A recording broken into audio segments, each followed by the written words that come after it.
नमस्कार, आप देख रहे हैं नेशन वन। आपके साथ मैं हूं रीमा सिंह। खबरों में बात करेंगे कांकेर जिले की, जहां पर नक्सलियों ने एक युवक की सिर्फ इसलिए हत्या कर दी क्योंकि उन्हें शक था कि वो पुलिस का मुखबिर है और उनकी हर गतिविधियों की खबर उन तक पहुंच जाता है।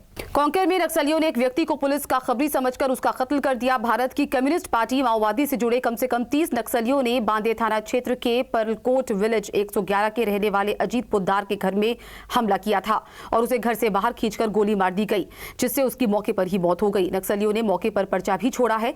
बताया जा रहा है कि नक्सलियों ने जन अदालत लगाकर पुलिस की मुखबिरी करने के आरोप में अजीत पोद्दार की हत्या की है। हत्या के बाद नक्सलियों ने पर्चा फेंका और लाल सलाम का नारा लगाते हुए वहां से भाग गए। मौके पर पहुंची पुलिस ने घटना के कारणों की छानबीन के साथ ही इलाके में नक्सलियों के खिलाफ छापेमारी शुरू कर दी है। कांकेर से देवनाथ की रिपोर्ट। मऊ के एक घर में अचानक से उस वक्त हड़कंप मच गया जब काफी टाइम से उस घर से बदबू आ रही थी। जब मोहल्ले के लोगों ने उस घर में छानबीन की तो पता चला कि एक बच्ची का शव काफी दिनों से सड़ रहा था।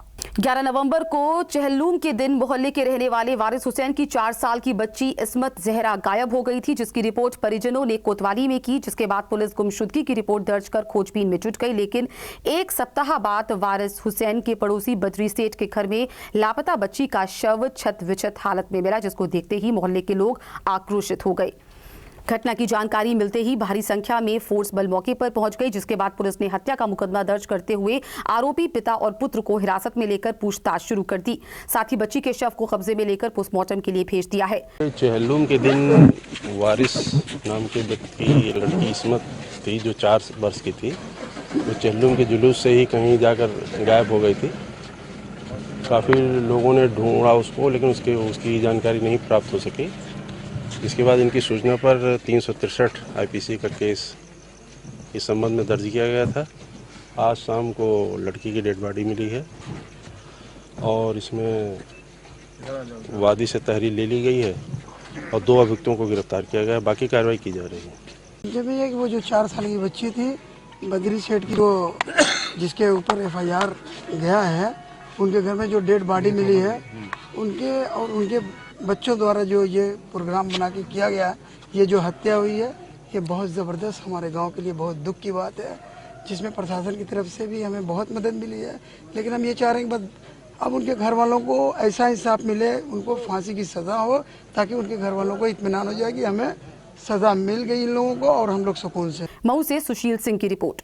झारखंड के नेशनल हाईवे 33 पर अचानक से हाथियों के झुंड आ जाने से कई घंटों तक जाम की स्थिति बनी रही, लेकिन वहीं दूसरी तरफ हाथियों को देखने के लिए लोगों की उत्सुकता भी बढ़ती गई और लोग लगातार हाथियों को देखने के लिए वहां पर खड़े रहे।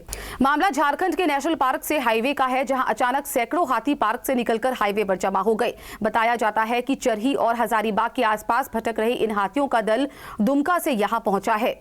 चरही NH 33 पर पहुंचे 22 हाथियों के दल में 2 हाथी के बच्चे भी शामिल थे। कई बार हाथियों के दल का गांव में प्रवेश काफी खतरनाक हो जाता है। हालांकि अच्छी बात यह रही कि कुछ देर तक हाथियों का दल NH 33 पर चहलकदमी के बाद जंगल की तरफ मुड़ गया, जिससे लोगों ने राहत की सांस ली और तब जाकर मार्ग पर आवागमन सामान्य हो सका। हजारीबाग से फलक शमीम की रिपोर्ट। तो मेरे साथ फिलहाल इस बुलेटिन में इतना ही, लेकिन देश और दुनिया की बाकी तमाम खबरों के लिए जुड़े रहिए नेशन वन के साथ। दीजिए इजाजत, नमस्कार।